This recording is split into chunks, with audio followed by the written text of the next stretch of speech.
Regarding your question about the money being collected for God's people in Jerusalem, you should follow the same procedure I gave to the churches in Galatia.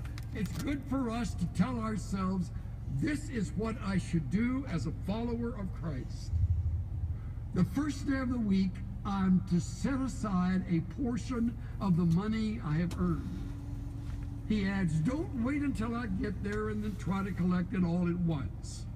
When I come, I will write letters of recommendation for the messengers you choose to deliver your gift to Jerusalem. If it seems appropriate for me to go along, they can travel with me.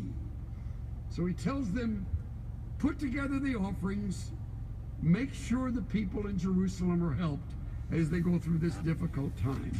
Now, when you get to 2 Corinthians chapter 9, same group of people, but another letter, a letter written later, Paul writes more regarding the giving of God's people. 2 Corinthians 9. Look at verse 1. I really don't need to write to you about this ministry of giving for the believers in Jerusalem. I know how eager you are to help.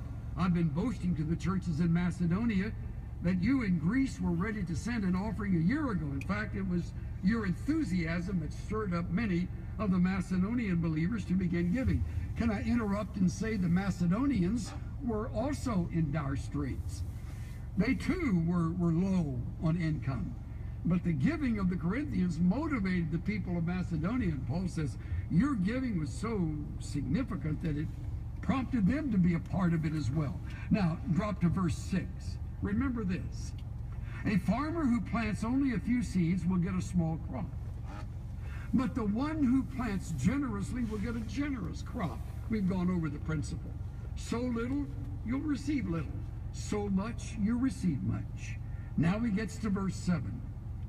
You must each decide in your heart how much to give. Don't give reluctantly or in response to pressure, for God loves a person who gives with hilarity, literally, gives cheerfully. God will generously provide all you need. You'll always have everything you need and plenty left over. So you won't be left penniless by giving generously.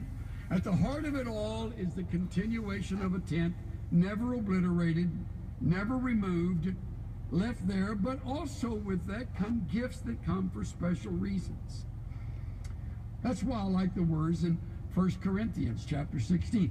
You on your own, the first day of the week, you look at your income and you determine what's the Lord's part.